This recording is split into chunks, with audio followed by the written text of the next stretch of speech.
Une rencontre décisive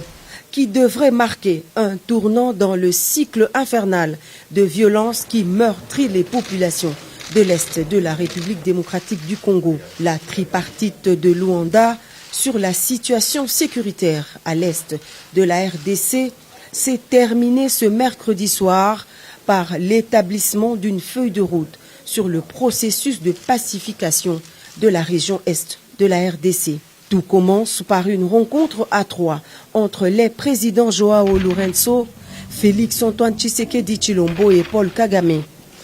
Pas de communiqué final, mais un point de presse commun des trois présidents et une volonté commune affichée de faire baisser la tension entre les deux voisins.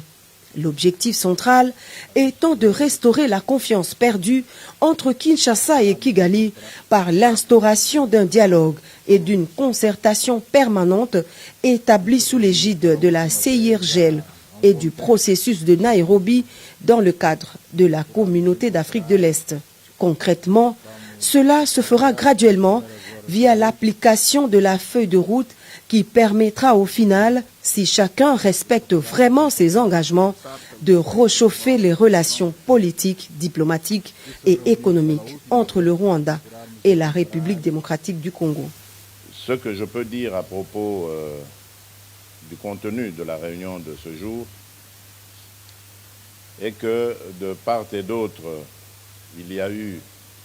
en tout cas l'intention manifeste d'avancer et de mettre fin à cette crise. Comme l'a dit le président Lourenço, il s'agit de rétablir la confiance entre nos deux pays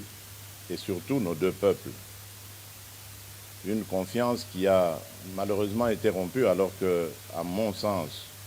tout allait bien dans la voie de la normalisation entre nos deux pays. Je m'étais entrepris, en tout cas, de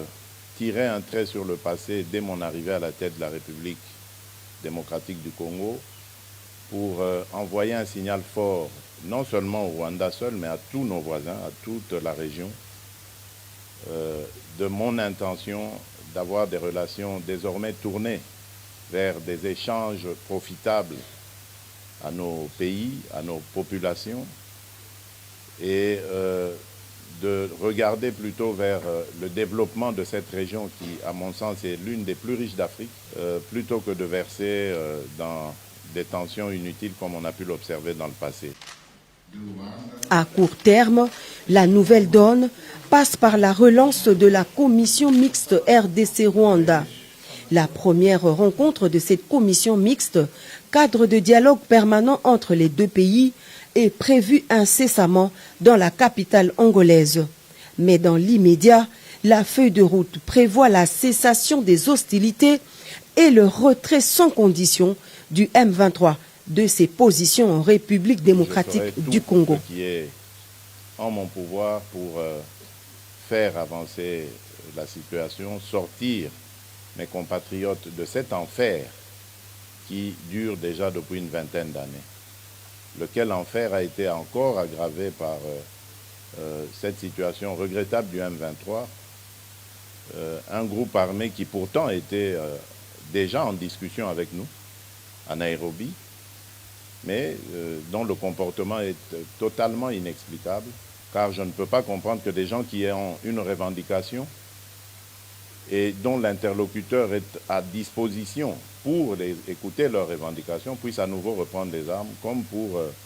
exercer une sorte de chantage ou de pression. Donc j'espère vraiment et j'attends de ce processus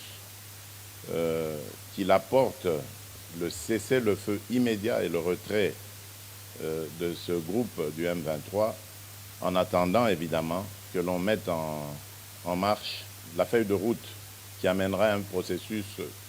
de paix, de stabilité et de confiance. Le retour des réfugiés dans leur pays d'origine est également inscrit parmi les objectifs de la feuille de route de Luanda. Elle stipule enfin que toute exploitation des ressources naturelles dans la région doit se faire dans le strict respect de la souveraineté des États,